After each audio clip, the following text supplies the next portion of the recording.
കാര്യങ്ങളുടെ സീരിയസ്നെസ് അറിയാമല്ലോ. കൃത്യമായി അന്വേഷിക്കണം. അറിയാലോ, ഈ മരിച്ച ലേഡിയുടെ ഹസ്ബൻഡ് ഒരു റിട്ടയർഡ് ജഡ്ജാണ്. ജഡ്ജാണെങ്കിൽ ചീഫ് മിനിസ്റ്ററിന്റെ ഫാമിലി ഫ്രണ്ടും. ഇൻ കേസ് ഇതൊരു സാധാരണ അപകടമരണമാണെങ്കിൽ പോലും അതിന്റെ കൃത്യമായ കാരണം കണ്ടെത്തി നാളെ വൈകിട്ട് തന്നെ റിപ്പോർട്ട് എനിക്ക് സബ്മിറ്റ് ചെയ്യണം. Okay sir. പ്രാഥമിക അന്വേഷണത്തിൽ വണ്ടിയുടെ ടയർ പഞ്ചറായതാണ് ആക്സിഡന്റിന് കാരണമെന്ന് മനസ്സിലായി. അതെന്തായാലും കൃത്യമായി അന്വേഷിക്കണം.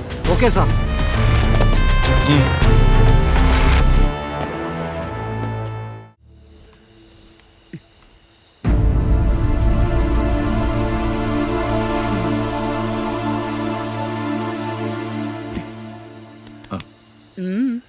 എന്തു പറ്റി?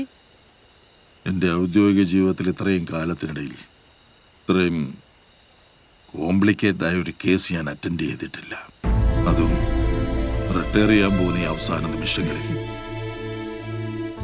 ഇപ്പൊ എന്ത് ചെയ്യാനാ? നല്ലത് മാത്രം ആലോചിക്കുക, അതനുസരിച്ച് ചിന്തിക്കുക, അത്രേ പറയാനുള്ളൂ. ശരി, വാ, നമുക്ക് കിടക്കാം. വാ. താങ്കളൊന്നും ഞാൻ അല്പം വൈകി. ആ ശരി.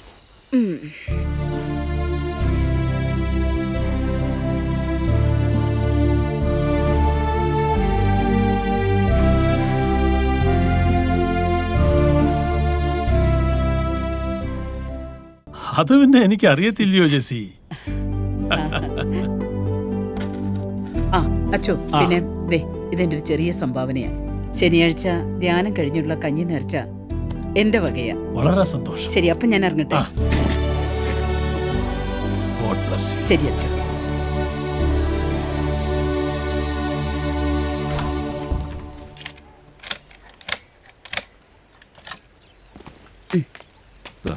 അതെ, ഞാൻ കാറിന്റെ ബാക്കിലിരുന്നോളാം. അതെന്താ?